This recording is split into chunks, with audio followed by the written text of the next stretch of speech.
लोकसभा सचिवालय ने प्रधानमंत्री नरेंद्र मोदी के संबंध में टिप्पणी को लेकर विशेषाधिकार हनन के नोटिस पर कांग्रेस सांसद राहुल गांधी से 15 फरवरी तक जवाब तलब किया है। सचिवालय ने राहुल गांधी को बीजेपी के सदस्यों की ओर से दिए गए विशेषाधिकार हनन नोटिस पर जवाब देने को कहा है। बीजेपी सांसद निशिकांत दुबे और संसदीय मामलों के मंत्री प्रहलाद जोशी की ओर से राहुल गांधी के खिलाफ विशेषाधिकार हनन का नोटिस दिया गया, जिस पर सचिवालय ने 10 फरवरी को गांधी को एक पत्र लिखकर अपना जवाब 15 फरवरी तक पेश करने को कहा है। हालांकि यह पहली बार नहीं है जब किसी सदस्य को विशेषाधिकार हनन का नोटिस दिया गया है। कुछ साल पहले भी राहुल गांधी को ऐसा नोटिस दिया गया था। कांग्रेस की ओर से भी पीएम मोदी के खिलाफ संसद में विशेषाधिकार का नोटिस दिया जा चुका है। पूर्व में संसद में अधिकांश विशेषाधिकार प्रस्तावों को अस्वीकार कर दिया गया है।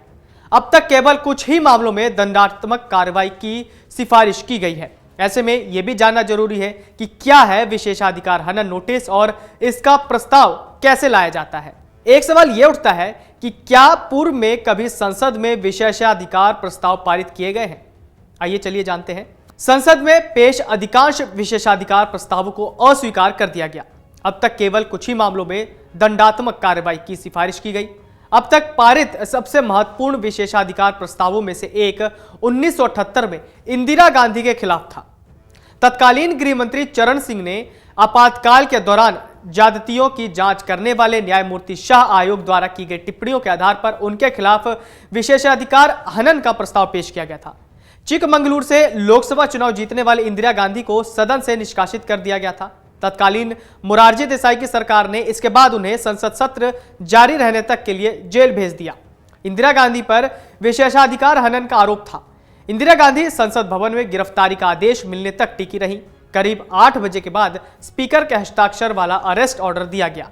गिरफ्तारी के बाद वो संसद के उसी दरवाजे से बाहर निकली जहां से कभी प्रधानमंत्री की हैसियत से बाहर निकला करती थी। 1976 में सांसद सुब्रमण्यम स्वामी को विदेशी प्रकाशनों के लिए अपने साक्षात्कारों के माध्यम से संसद का अपमान करने के लिए राज्यसभा से निष्कासित कर दिया गया था। 1961 में ब्लिट्स के संपादक आर.के. कन्नौजिया पर विशेषाधिकार के घोर उल्लंघन का आरोप लगाया गया था, जब प्रकाशन ने कांग्रेस के दिग्गज नेता जे.बी. कृपलानी की सार्वजनिक रूप से निंदा करने वाला एक लेख प्रकाशित किया था। कन्नौजिया को लोकसभा में फटकार लगाई गई और उनके संवाददाता का गैलरी पास रद्द कर दिया गया। विधानसभा, विधान परिषद और संसद के सदस्यों के पास कुछ विशेष अधिकार होते हैं। सदन के भीतर जब इन विशेषाधिकारों का हनन होता है या इन अधिकारों के खिलाफ कोई कार्य होता है तो उसे विशेषाधिकार हनन कहते हैं। स्पीकर से इसकी लिखित शिकायत को विशेषाधिकार हनन नोटिस कहते हैं। इस नोटिस के आधार पर ही स्पीकर की मंजूरी के बाद सदन में विशेषाधिकार हनन प्रस्ताव लाया जाता है। यह प्रस्ताव संसद के किसी सदस्य द्वारा पेश किया जाता है जब उसे लगता है कि सदन में झूठे फैक्ट पेश करने के साथ ही सदन के विशेषाधिकार का उल्लंघन किया गया है। साल 2016 में कांग्रेस की ओर से प्रधानमंत्री की ओर से एक चुनावी रैली में अगस्ता वेस्टलैंड हेलीकॉप्टर सौदा मुद्दे पर सोनिया गांधी का नाम लिए जाने संबंधी बयान पर संसद में विशेषाधिकार हनन का नोटिस दिया गया था। कांग्रेस नेता शांताराम नाइक ने राज्यसभा में कहा कि मैंने प्रधानमंत्री नरेंद्र मोदी और रक्षा मंत्री के खिलाफ विशेषाधिकार हनन का नोटिस दिया है।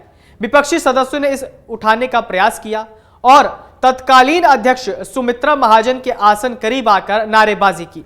लोकसभा अध्यक्ष की ओर से इसकी अनुमति नहीं दी गई। कांग्रेस अध्यक्ष राहुल गांधी के खिलाफ इसके पहले भी बीजेपी ने लोकसभा में विशेषाधिकार हनन का नोटिस दिया है। एक वक्त जब संसद के मानसून सत्र में बीजेपी के 4 सांसदों ने कांग्रेस अध्यक्ष के खिलाफ विशेषाधिकार हनन का नोटिस दिया था, उसके बाद कांग्रेस सांसदों ने लोकसभा में प्रधानमंत्री नरेंद्र मोदी और निर्मला सीतारमण के खिलाफ विशेषाधिकार हनन प्रस्ताव पेश करने की बात कही थी। डाउनलोड करें अमर उजाला ऐप और पाएं खबरें लगातार। अगर आप ये वीडियो YouTube पर देख रहे हैं तो हमारे चैनल को सब्सक्राइब करें और बेल आइकन को दबाना ना भूलें। अगर आप Facebook पर ये वीडियो देख रहे हैं तो हमारे पेज को लाइक करें।